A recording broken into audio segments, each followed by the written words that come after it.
Hello दोस्तों, आशा करता हूँ आप सब अच्छे होंगे। कहानी अच्छे लगे तो लाइक और सब्सक्राइब कीजिएगा। तो चलिए ज़्यादा देर ना करते हुए सुनाते हैं आज की कहानी। मेरा नाम राघव है। बात 1975 की है। मैं उस वक्त जवान था। उस समय गांव में शादी, ब्याह और समारोहों में मनोरंजन के लिए नाच और नौटंकी की व्यवस्था किया जाता था। उस समय ऑर्केस्ट्रा, डीजे ये सब नहीं हुआ करते थे। और मैं नाच का बहुत बड़ा शौकीन था। मैं नाच देखने या नौटंकी देखने रात रात को निकल जाता था, घर पे किसी को बिना बताए हुए। ऐसे ही एक बार गांव में एक शादी समारोह था। वहाँ पे नाच आया हुआ था। आवाज़ से पता चल रहा था कि बहुत नज़दीक है। क्योंकि रात बहुत शांत रहता है और वो भी ठंडी की रात थी, तो मैं 10 बजे रात खाना खाया और बिना टॉर्च और लाइट के ही निकल गया। क्योंकि उस समय जब पूर्णिमा की रात हुआ करता था तो कोई बिना टॉर्च या लाइट के, वैसे भी टॉर्च और लाइट इतना हुआ नहीं करता था, तो मैं निकल गया। मैं उस जगह केवल ढोल या किसी के आवाज़ के सहारे ही जाता था जहाँ पे वो समारोह होता था। मैं चले जा रहा था। आवाज़ ढोल की आ रही थी। मुझे लग रहा था पास में ही है और मैं चले जा रहा था। रास्ते में एक पीपल का पेड़ पड़ा। मैं जब उससे आगे गया तो वहाँ मेरे आगे आगे 2 लोग जा रहे थे, सफ़ेद लुंगी पहने हुए और हाथ पे हाथ रखे हुए। एक हाथ में लाठी लकड़ी का और एक हाथ कंधे पे रखे हुए 2 लोग जा रहे थे। मुझे लगा ये लोग भी नाच देखने जा रहे हैं। मैंने उनसे पूछा, अरे भाई, आप लोग भी उधर ही चल रहे हो क्या? उन्होंने कोई जवाब नहीं दिया। फिर मुझे लगा सुनाई नहीं दिया उनको। मैंने फिर से उनको बोला कि भाई, नाच देखने चल रहे हो क्या? उनने फिर कोई जवाब नहीं दिया। मुझे लगा वे लोग नहीं जा रहे हैं, लोग कहीं और जा रहे हैं। मैं उन्हें देखा करते हुए आगे बढ़ गया, उनको पीछे छोड़ दिए। मैं वहाँ पे गया, रात भर नाच देखा। सुबह 5 बजे वहाँ से आया, घर पे सो गया। क्योंकि घर वालों को नहीं पता रहता था कि मैं कहाँ गया हूँ। मैं सो गया। दोपहर उठा, काम वाम किया। दोपहर तक तो सब कुछ ठीक था। फिर जब मैं शाम का खाना खाया तो मैं नॉर्मल या जो मैं खाता हूँ उससे बहुत ज़्यादा खाया।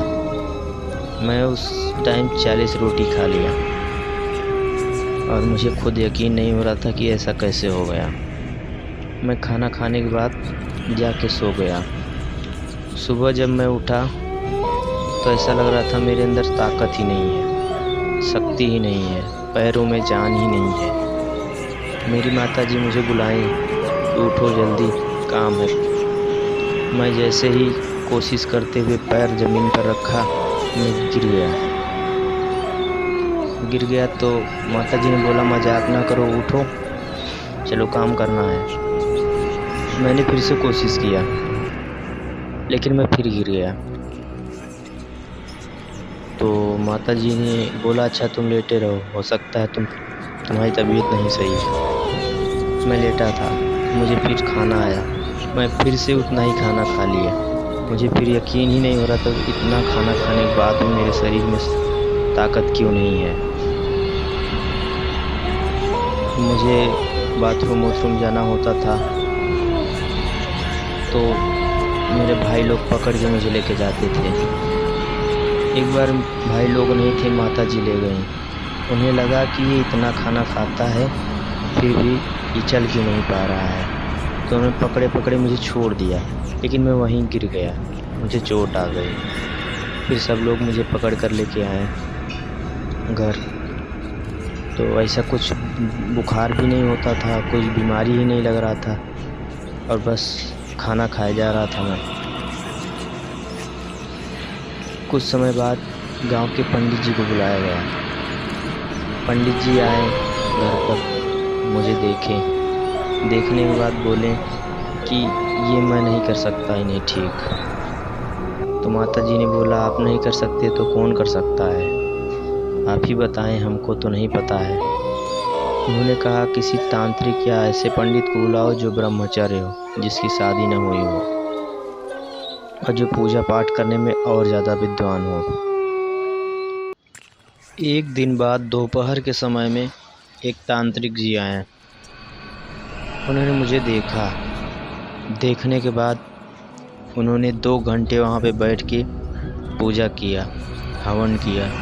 हवन करने के बाद मेरे माता जी को बोले कि आप जाइए एक पीपल के पेड़ के नीचे, आप वहाँ खाना बनाइए। खाना बनाने के बाद आप उस खाने को वहीं रख कर चली आइए। उन्होंने वैसा ही किया। उन्होंने खाना बनाया, खाने को वहीं पे रख कर चली आई। फिर यहाँ से उन्होंने पूजा पाठ किया और बोला कि इनको 2 प्रेतों ने जकड़ लिया है, यानी कैद कर लिया है, इसलिए ऐसा हो रहा है। मैंने उनसे कह दिया है कि अब ऐसा ना कीजिए, गलती हो गई है। गलती ये हुई है कि वो लोग जा रहे थे तो आपको उनके आगे नहीं जाना चाहिए था, उनके पीछे ही आना चाहिए था। फिर उन्होंने मनाने के बाद फिर बोला, आप ठीक हो जाओगे आप, और फिर वो चले गए। धन्यवाद।